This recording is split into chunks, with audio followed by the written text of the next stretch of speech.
Dans ma dernière vidéo, je t'ai montré comment utiliser la fonction gauche pour extraire du texte à partir du côté gauche d'une cellule et la fonction droite pour récupérer des caractères depuis la fin. Aujourd'hui, on passe à la fonction stxt qui permet d'extraire une partie du texte au milieu d'une cellule. Par exemple ici, je tape égal stxt. Je clique sur la cellule où se trouve le texte à extraire. Ensuite, je tape le numéro de départ. C'est la position du premier caractère que tu veux récupérer en comptant depuis la gauche. Dans mon exemple, c'est la position 9. Puis, j'indique le nombre de caractères à extraire. C'est la longueur du morceau de texte que tu veux récupérer. Ici, je choisis 6 caractères. Attention, les espaces comptent aussi comme des caractères. C'est pour ça que je tape 6 et non pas 4, sinon mon résultat serait incomplet. Résultat, Excel me renvoie exactement la partie du texte que je voulais extraire. Ensuite, parlons de la fonction concaténer. Elle sert à fusionner plusieurs cellules en une seule.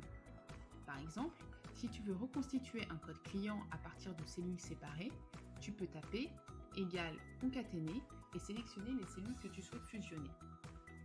Le problème ici, c'est que si tu fais ça directement, Excel colle les cellules les unes aux autres, sans espace entre elles. Pour ajouter un espace, tu dois l'insérer manuellement dans la formule, et entre guillemets.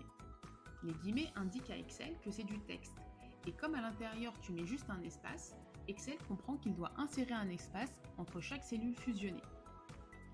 Alternative plus rapide, au lieu d'écrire concaténer, tu peux utiliser simplement le signe et. C'est exactement la même logique, sauf que tu n'écris pas la fonction. À chaque fois que tu ajoutes une cellule, tu mets un et. Et quand tu veux un espace, tu mets un espace entre guillemets. Et maintenant, voyons une application pratique avec ce tableau de salariés.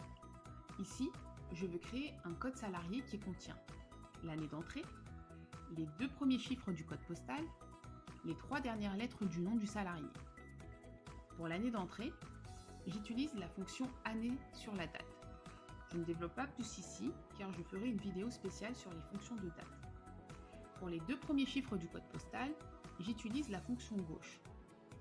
Pour les 3 dernières lettres du nom, j'utilise la fonction droite. Ensuite, j'assemble le tout avec le signe et. Je tape égal, je sélectionne la cellule qui renvoie sur l'année d'entrée, puis je mets un et j'ajoute un tiret entre guillemets. Ensuite, je sélectionne les cellules qui prennent les 2 premiers chiffres du code postal et ensuite la cellule qui prend les 3 dernières lettres du nom.